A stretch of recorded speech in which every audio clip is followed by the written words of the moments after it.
gagawin nating setup ngayon ay Master Ellie 702. Tapos Shimano Shena 3000 spooled by Easter Hunter 10 pounds power braid. Ang leader line natin ay Ricky Maru 15 pounds. At ang ating lure ay Lutak Violet. Samahan nyo ako sa ating fishing adventure mga master. Alright, let's go. Good morning. Fishing again. Dahil Sunday rest day. Uy, nabit lang. Nagpan yung ano. May mali tayo ng pagkas doon. Ayan. Let's go. Sana marami. Luta 8 grams.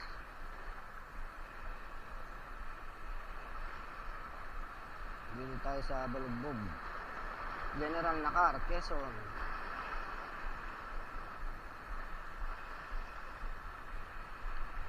Masyado yatang lakas ang retrieval. Kami tayo ng medium light setup.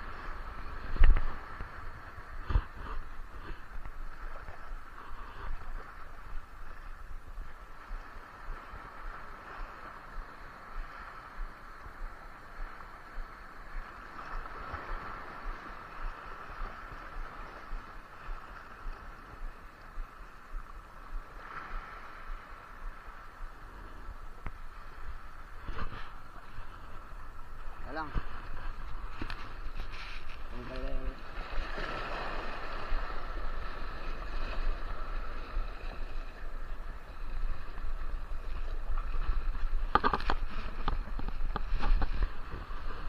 Okay. Let's go again. Dito walang ganong gulong. Yan. Buka natin dyan. Wala daw gulo, ayun na, ang laki. Gulo lang.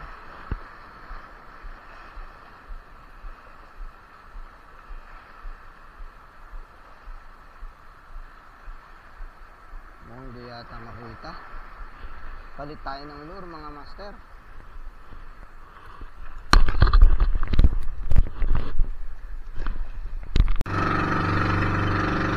Yun mga master, lalaot na naman tayo.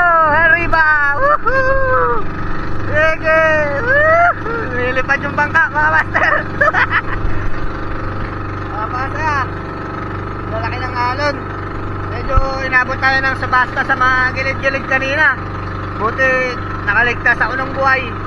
Gumulong-gulong ako kanina, sobrang lakas ng alon. Ayun ang isa pa sa kailangan yung alamin mga master bago kayo sumuong sa mga bato. Kailangan tignan nyo muna kung may gulong yung alon, kasi pagka naabutan kayo ng high tide sa gitna ng bato, nako mahirap nang bumalik mga master. Yung gulong talagang napakalala. So pwede kang hilahin pabalik, pwede kang iabante. Kaya kanina ganun ang nangyari sa akin. Sana maging lesson learned ito sa mga kasama kong mga angler dyan sa shore casting. Ayan, magpupunta kami ng Pinagbandayan ngayon mga master. Try natin mag-adventure sa Pinagbandayan dito sa Real Quezon. Yan, samahan nyo kami sa aming fishing adventure ulit. Mamaya, update ko kayo soon. Alright!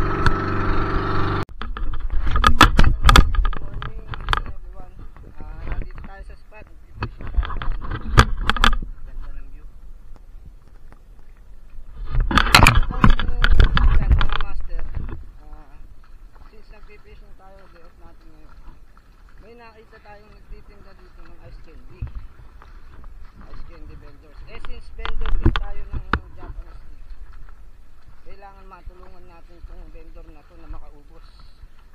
Nandito siya sa spot, pagkalayo-layo ng spot na to na talagang kakunti lang makakapunta. Kasi nga naman babangkayin mo pa para makapunta ka rito. Tapos nagulat ako, may nagtitinda ng ice candy guys. Kaya let's go, tulungan natin siya makaubos para makatulong tayo sa kapwa natin vendor.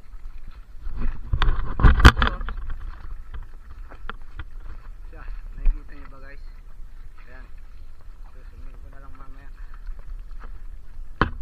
Tignan mo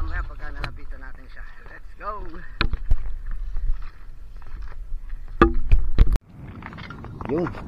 Nandito na tayo guys. Tapos na tayo sa kanya. Punta natin tong vendor ng ice candy. Tingnan natin kung nakaubos na siya o konti na lang. Tingnan natin kung may mabibili pa tayong ice candy sa kanya, mga master. Nagulat ako dito sa spot, pagkagandang spot. Gasangan, ayun.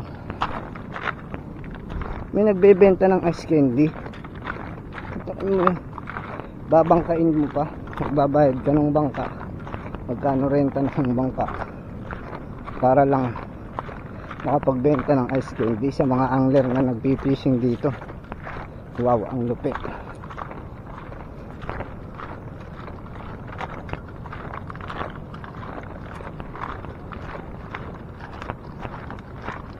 Kuya, pwede pong pabili ng ice candy nyo? Yakult lang, Yakult. Ay, Yakult pala ang benta, mga master. Ice candy, manong. Masipag naman ni kuya. Kaya lang, lusaw na po. Nagbebenta pa ng ice candy. Saka yung balot.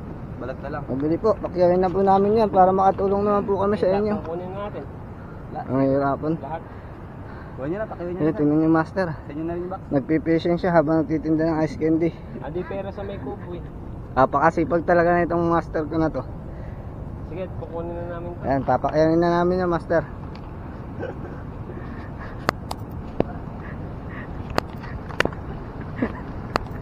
Ayaw mag-stop.